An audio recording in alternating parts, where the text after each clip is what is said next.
Fondamentale nell'attività di intercettazione delle fiamme gialle in servizio all'aeroporto Marco Polo di Tessera il contributo del cash dog abilmente addestrato nel riconoscere la presenza di grandi quantitativi di denaro. Per addestrare i cash dog ci avvaliamo della collaborazione della Banca d'Italia perché è importante che il cane non annusi solamente la carta filigrana che viene utilizzata per le banconote, perché una banconota usata che ha circolato è impregnata di molti altri odori e il cane deve essere addestrato a riconoscere quelli.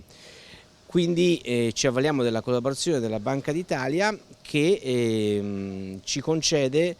chiaramente dopo averle triturate, di prelevare un mix di banconote di tutti i tagli, quelle banconote che sono deteriorate quindi andranno al macero, anziché, dopo averle tritate, anziché buttarle, anziché gettarle, ce le danno e noi riusciamo a addestrare,